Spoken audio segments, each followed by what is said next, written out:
গারো বইমেলা 2022 এই মঞ্চে উপস্থিত আছেন আজকের এই বইমেলার সভাপতি শ্রদ্ধেয় দাদা থিওফিল্ডকে উদ্বোধন করেছেন আমাদেরই গারো লেখক গারো কবি যাকে আমরা চিনি মদেন্দ্র মানকিন দাদা এবং মঞ্চে উপবিষ্ট অন্যান্য গেস্টদেরকে সবাইকে জানাই শুভেচ্ছা। মিঠুন আমার সাথে আগে কথা বলেছিল আজকে গারো বইমেলা উপলক্ষে, গত 12ই মিঠুন এই বইমেলা আয়োজন করেছিল। তো বরাবরই আমরা যারা দেখি আর কি বইমেলা আমরা জানি যে আমাদের বাংলাদেশে 21ই বইমেলা হয় প্রতি বছরই এবং সেই বইমেলাটি রাষ্ট্রীয়ভাবে পরিচালিত হয়। যখন আমরা একটি শব্দ যে গারো এবং বইমেলা এটি আমরা যখন বিশেষভাবে দেখি এই কালাজাতপুরে, তখন আমি মিঠুনকে বলেছিলাম গারো বইমেলা কেন, বইমেলা হবে সবার জন্য সামগ্রিকভাবে।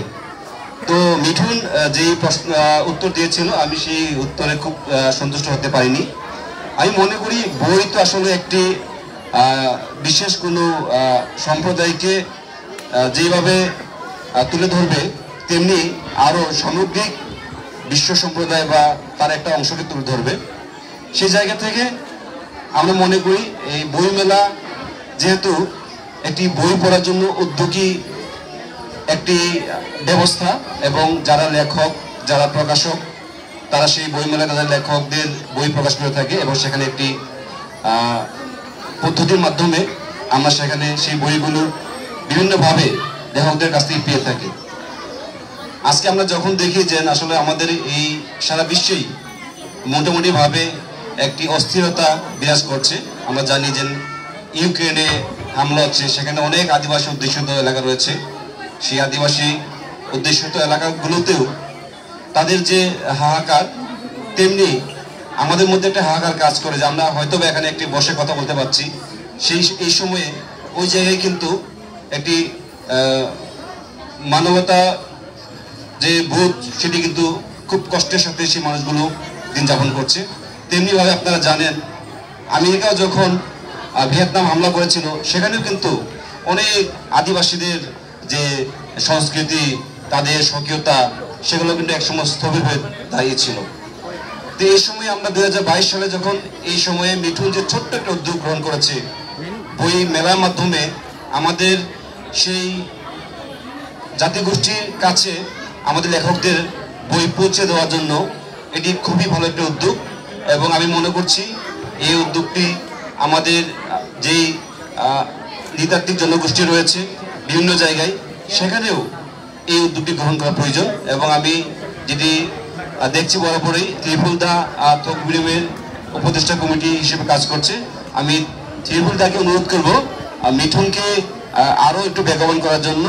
আমি মিঠুনের যে উদ্যোগ গ্রহণ করে সেই জায়গার জন্য আমাদের যে তকবিরের উপদেষ্টা কমিটি রয়েছে তারা যেন এই বই মেলায় বইয়ের জ্ঞান এবং যে আমরা লেখকরা যে লেখা প্রকাশ করে থাকে সেই লেখাগুলো যেন আমাদের সেই জনগোষ্ঠীর প্রান্তিক জনগোষ্ঠী যারা রয়েছে তারা যেন এর একটি ছোঁয়া পেতে পারে।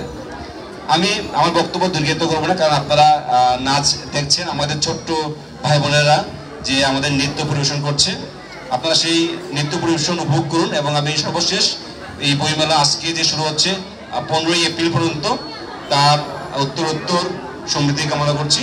এবং যারা এই বইমেলার সাথে আছেন তাদেরকে বলবো আপনারা শুধু নিজের ছেলে মেয়েদের জন্য শুধু আমাদের যে স্কুলে যে একাডেমিক বই রয়েছে তার ছাড়াও আমাদের যে এখানে যে আমাদের গারো লেখকরা তাদের আমাদের নিজস্ব জাতীয় সত্তা গল্প সাহিত্য তুলে ধরে সেগুলো যেন আমরা আমাদের এই ছোট্ট ছোট্ট ছেলে মেয়েদের জন্য আমরা পড়াতে পারি। কারণ আসলে তারাই কিন্তু ভবিষ্যতে আমাদের স্বকীয়তা আমাদের ঐতিহ্য ধারণ করবে, তারাই কিন্তু অন্যান্য জাতিগোষ্ঠীর কাছে আমাদের এই ঐতিহ্যের কথা বলবে, গল্পের কথা বলবে। তাই আমি অভিভাবকদের অনুরোধ করব আপনারা ছেলে মেয়েদের স্কুলের পাঠ্য বইয়ের পাশাপাশি যে বইগুলা আমাদের লেখকরা প্রকাশ করেছে সেগুলো পড়ানোর জন্য বিশেষ উদ্যোগ গ্রহণ করবেন। আসলে বই পড়াটাই কঠিন কাজ বর্তমান হয়ে হচ্ছে। তারপরেও মনে করবো যে এই বইগুলো যেন শুধু আমাদের এই তকপ্রেমের সেই এই ঘরে যেন পড়ে না থাকে, এই বইগুলো যেন আপনাদের ঘরে যেন থাকে এবং এই বইগুলো যেন আপনার যত্ন সহকারে একটু পড়তে পারেন, সেই আহ্বান জানিয়ে তকপ্রেমের এই উদ্যোগকে আমি আবার সফলতা কামনা করছি। ধন্যবাদ। ধন্যবাদ জানাই আমাদের আজকের অনুষ্ঠানের বিশেষ অতিথি শ্রদ্ধাভাজন কর্নেল কামাল দাদা, ডেপুটি কমিশনার ইনকাম ট্যাক্স।